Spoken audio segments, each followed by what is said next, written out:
अष्टावक्र गीता भाग 2। श्री अष्टावक्र राजा जनक को आत्मबोध के विषय में ज्ञान देने के उपरांत उनके दूसरे प्रश्न मुक्ति कैसे होती है को शांत करने हेतु कहते हैं। यदि तू देह को अपने से अलग कर और चैतन्य में विश्राम करने में समर्थ है तो अभी सुखी, शांत और बंधन मुक्त हो जाएगा। मुक्ति का तात्पर्य क्या है? अपने शुद्ध स्वरूप आत्मा को जान लेना और उसी में निरंतर स्थित रहना ही मुक्ति है। मुक्ति प्राप्ति हेतु क्या करना होगा? अष्टावक्र जी कहते हैं कि केवल ये निश्चय हो जाना कि मैं शुद्ध चैतन्य आत्मा हूँ, साक्षी हूँ, ये शरीर आदि में नहीं हूँ, मुक्ति के लिए पर्याप्त नहीं है। इस आत्मज्ञान के बाद शरीर आदि से अपना तादात्म्य समाप्त करना होगा।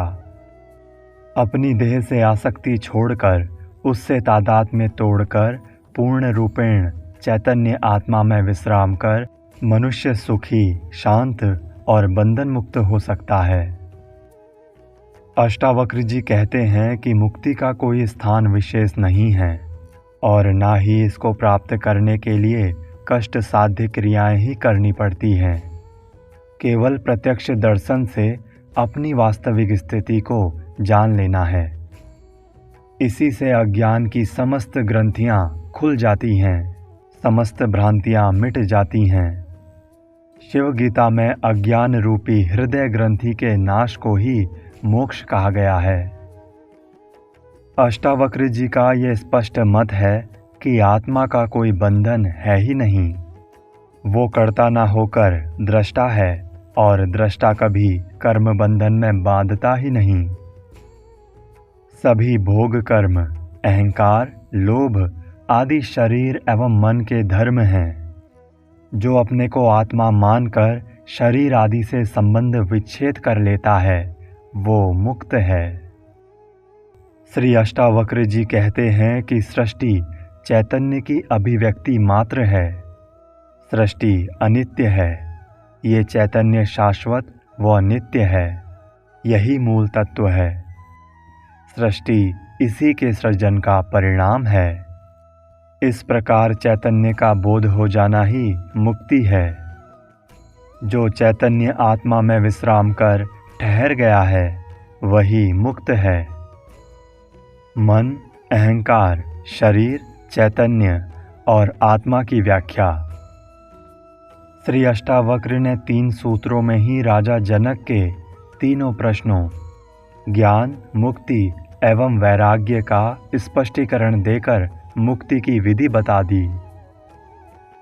अब वे मन, अहंकार, शरीर, चैतन्य और आत्मा की थोड़ी और गूढ़ व्याख्या कर रहे हैं, जिससे इन तथ्यों को राजा जनक अच्छी तरह से आत्मसात कर ले। आत्मा। अष्टावक्र जी आत्मा के स्वरूप आदि के बारे में पहले काफी कुछ समझा चुके हैं, पर उसे और पुष्ट करने के लिए राजा जनक से कहते हैं, इस आत्मा का कोई वर्ण अर्थात ब्राह्मण, क्षत्रिय, वैश्य, शूद्र नहीं है। ये ना तो हिंदू है, ना ही मुस्लिम, ना ही सिख है, ना ही ईसाई। अतः इसकी कोई जाति भी नहीं है। किसी आश्रम अर्थात ब्रह्मचर्य, गृहस्थ, वानप्रस्थ एवं संन्यास से भी कोई संबंध नहीं है। आत्मा ना तो कर्ता है, ना भोक्ता और ना ही भोग विषय है। ये तो चैतन्य ऊर्जा मात्र है जो समस्त प्रकार के जीवों में समान रूप से व्याप्त है। ये केवल दृष्टा है। इस आत्मज्ञान के प्रकाश से अज्ञान रूपी अंधकार एवं समस्त भ्रांतियों को नष्ट करके अपने को चैतन्य में स्थिर करके मुक्ति रूपी सुख का सेवन कर। मन। राजा जनक को अष्टावक्र मन के बारे में समझाते हुए कहते हैं, धर्म, अधर्म, सुख एवं दुख आदि जो कुछ है केवल मन की अनुभूति मात्र है। आत्मा का इनसे लेश मात्र भी संबंध नहीं है। जैसा कि पहले बताए गए आत्मा के स्वरूप में स्पष्ट है। जीव अपने को कर्ता भोक्ता मान लेने के कारण ही सुख दुख का अनुभव करता है। अपने को आत्मा से भिन्न मानने के कारण ही सब क्लेश मन को व्यापते हैं। मन के विकारों को मिटाते ही जीव कर्तापन एवं भोक्तापन के अहंकार से मुक्त हो जाएगा। अष्टावक्र जी अद्वैतवादी हैं, अतः उन्होंने बड़ी निर्भीकता से ये घोषणा की है कि चैतन्य आत्मा ही ब्रह्म है, इससे भिन्न कोई ईश्वर नहीं है। ये आत्मा ही परमात्मा है और यही दृष्टा है। अहंकार। अष्टावक्र जी अहंकार के स्वरूप बताते हुए कहते हैं कि यह काले सर्प के समान है। जब काला सर्प किसी जीव को दंशित कर देता है तो उसकी चेतना लुप्त हो जाती है, प्रायः उसकी मृत्यु भी हो जाती है। उसी प्रकार अहंकार से ग्रसित मनुष्य अपने को आत्मा से भिन्न मानने लगता है। फलस्वरूप वो दुख के सागर में डूबने उतराने लगता है। अहंकार शैतान के समान है। ये मैंपन को मनुष्य में उत्पन्न करके उसको परमात्मा से अलग कर देता है। उसका परिणाम तो सर्वविदित है। अहंकार पाप का मूल है। अहंकार में उत्पन्न मैं की तुष्टि के लिए मनुष्य वर्जित कर्मों को करने में तनिक भी नहीं हिचकिचाता तथा पाप की ही संपदा अर्थात आसुरी संपदा एकत्र करता है और अपने मुख्य उद्देश्य मोक्ष से विमुख हो जाता है। अहंकार भिखमंगे के समान है। अहंकार अनंत भिखमंगा है। इसे चाहे जितना भरो ये खाली ही रहता है, अर्थात इसको कभी तृप्ति नहीं होती। अहंकार असाध्य रोग है। अहंकार रोग के समान मनुष्य को खोखला करता है। सुख शांति उससे कोसों दूर भाग जाती है। अहंकार हमेशा चाहता है। ये चाह ही दुख का कारण है। मनुष्य जितना चाहता है उतना ही दुख पाता है। अहंकार समर्पित नहीं हो सकता। मनुष्य अध्यात्म से गिर जाता है, उसका नैतिक पतन हो जाता है। फिर उसके लिए मोक्ष पाना असंभव हो जाता है। नरक के द्वार उसके लिए स्वतः ही खुल जाते हैं। अहंकार को मिटाने के उपाय। अष्टावक्र जी उपाय बताते हुए कहते हैं कि यदि मनुष्य मैं से मुक्त हो जाए, अर्थात मैं करता नहीं हूँ, ये सृष्टि अपने विशिष्ट नियमों से चल रही है, परमात्मा ही एकमात्र करता है, ऐसा विश्वासपूर्वक मान लेना ही अहंकार से मुक्ति के लिए पर्याप्त है। मैं एक विशुद्ध बोध हूँ। ज्ञान शिरोमणि अष्टावक्र जी इस सूत्र में उपर्युक्त बोध की अनिवार्यता बताते हुए कहते हैं कि अहंकार मात्र छोड़ देने से, कर्तापन छोड़ देने से ये आवश्यक नहीं है कि परम तत्व मिल जाए, क्योंकि छूटने की भ्रांति हो सकती है। वे एक उपमा से इस तथ्य की पुष्टि करने के लिए कहते हैं कि अंधकार नहीं है, केवल ये मान लेने से अंधकार विलुप्त नहीं हो सकता, वो तो दीप जलाने से ही दूर होगा। अतः आत्मज्ञान के लिए मनुष्य को ये निश्चय पूर्वक मानना होगा कि मैं विशुद्ध बोध स्वरूप आत्मा हूँ। तब उसका ज्ञान रूपी अंधकार चाहे जितना घना हो दूर हो जाएगा। अज्ञान ज्ञान का अभाव ही है। इस प्रकार ज्ञानोदय होने से मनुष्य शोक रहित होकर सुखी हो सकता है। अज्ञान के कारण मनुष्य की अनेक अपेक्षाएं होती हैं और उनकी पूरी ना होने पर उसको दुख होता है। अतः जो मिला है वो अमूल्य है, उसी में संतोष करके जीना, कृतज्ञ भाव से जीना ही परम सुख है। आत्मा एवं सृष्टि का संबंध। अष्टावक्र जी का ये सूत्र भी बड़ा अर्थपूर्ण है। इसमें वे आत्मा एवं सृष्टि के संबंध पर प्रकाश डालते हुए कहते हैं कि आत्मा अरूप है, निराकार है। उसी निराकार का साकार रूप ये सृष्टि है। परमात्मा का प्रथम अवतार ये संसार है। आकार बनता बिगड़ता रहता है, किंतु मूल तत्व वही रहता है। वे कहते हैं कि संसार परिवर्तनशील है, अनित्य है। अध्यात्म में इसी अनित्य को भ्रम कहा गया है। जो आज है वो कल नहीं रहेगा। शाश्वत केवल वही चैतन्य आत्म तत्व है।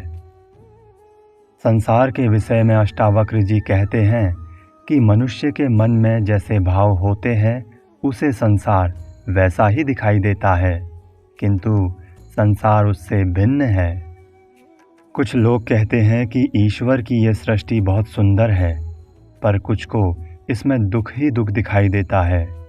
ये मनुष्य की दृष्टि है, दोष सृष्टि का नहीं, देखने वाले की दृष्टि का है। पूर्ण सत्य उसी को कह सकते हैं जो शाश्वत है। जो शाश्वत है ही नहीं, वो सत्य नहीं हो सकता। अष्टावक्र जी उन सब विवादों के समाधान में कहते हैं कि यह विश्व रस्सी में सर्प की भांति कल्पित भासता है, पर इसका अर्थ ये नहीं है कि संसार नहीं है या कल्पना मात्र है, बल्कि इसका अर्थ है संसार तो है, सृष्टि भी है।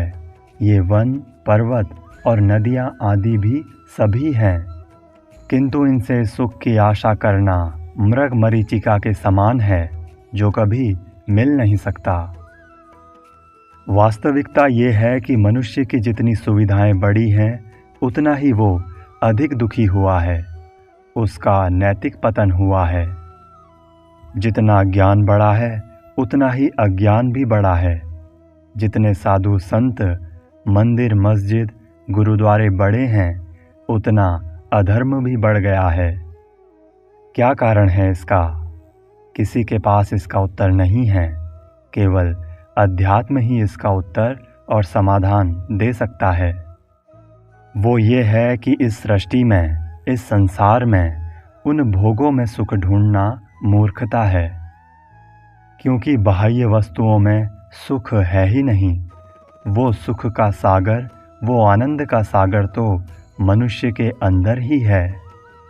अज्ञान को दूर करके उस शाश्वत सुख को पाने से ही मनुष्य धन्य हो सकता है।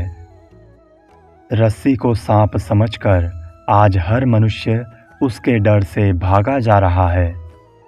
अज्ञान से उत्पन्न हुई भ्रांति के वास्तविक स्वरूप को प्रज्ञा चक्षुओं से देखकर ही दूर किया जा सकता है। अष्टावक्र जी राजा जनक को बताते हैं कि यह संसार सत है या असत, अच्छा है या बुरा, रस्सी है या सर्प, इससे कोई प्रयोजन है ही नहीं। केवल ये निश्चय कर लेना है कि मैं संसार नहीं हूँ, संसारी नहीं हूँ, मैं तो आत्मा हूँ। ये आत्मा ही परमानंद का आनंद है। फिर भय, दुख व्याप्त ही नहीं हो सकता। तू ज्ञान ही नहीं, स्वयं ज्ञान है, बोध है।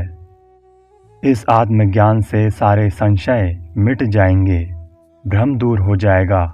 संसार के प्रति जो दृष्टि है वो बदल जाएगी।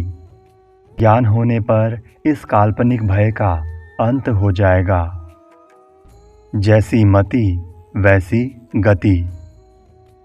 अष्टावक्र जी कहते हैं कि जैसी मति होती है वैसी ही मनुष्य की गति होती है। यह अध्यात्म का सूत्र है। वे एक सूत्र और बताते हैं कि अंतमति सो गति, अर्थात मृत्यु के समय जैसी मति होती है, मनुष्य की वैसी ही गति होती है। गीता में भी भगवान श्री कृष्ण ने कहा है कि अनासक्त पुरुष कर्म करता हुआ परम पद को प्राप्त होता है। गीता में ये भी कहा गया है कि योगः कर्मसु कौशलम, अर्थात योग ही कर्म में कुशलता है। जो योग में स्थित होकर, अर्थात स्थित प्रज्ञ होकर कर्म करता है, वो भी मुक्ति का अधिकारी है। भगवान श्री कृष्ण के श्रीमुख से निसृत उपर्युक्त सूत्रों से सिद्ध होता है कि कर्म बंधन नहीं है, प्रत्युत उसके प्रति जो आसक्ति है, राग है, वही बंधन है। पर बंधन के भय से कर्म छोड़ देना पाप है। अतः पाप पुण्य कर्म में नहीं, आसक्ति में है। आसक्ति, राग, द्वेष, ईर्ष्या, बदला लेने की भावना से युक्त जो कर्म किए जाते हैं, वे ही बंधन बनते हैं। कर्म का कारण शरीर नहीं, मन है। पहले विचार आते हैं, उन्हीं के अनुसार कर्म होते हैं। मृत्यु के बाद शरीर तो छूट जाता है, पर मन अपने साथ विचार, वासना, आकांक्षा, इच्छा, अपेक्षा आदि लेकर जाता है। उपनिषद के अनुसार भी मन ही बंधन है और मुक्ति का कारण भी मन ही है। मन में जैसी भावना होती है, वैसी ही मनुष्य की गति होती है। पाप पुण्य का फल ना कर्म में होता है, ना उसके फल में, प्रत्युत कर्ता की भावना में होता है। इसी तथ्य को अष्टावक्र जी और स्पष्ट रूप से समझाते हुए कहते हैं कि मैं मुक्त हूँ, ऐसा जो मानता है वो मुक्त है, और अपने को जो बद्ध मानता है वो बद्ध है। केवल दृढ़ निश्चय के साथ मान लेना पर्याप्त है। मुक्ति कृत्य का परिणाम नहीं है, ज्ञान का फल है। आत्मज्ञानी भी यदि अपने को बद्ध मानता है तो वो भी मुक्त नहीं है, वासनाग्रस्त है। आत्मज्ञान के बाद भी उसमें मुक्ति की भावना आवश्यक है। सभी कर्म बंधन अज्ञानी के लिए हैं। वो यदि ये मान भी ले कि मैं मुक्त हूँ, तो भी मुक्त नहीं हो सकता।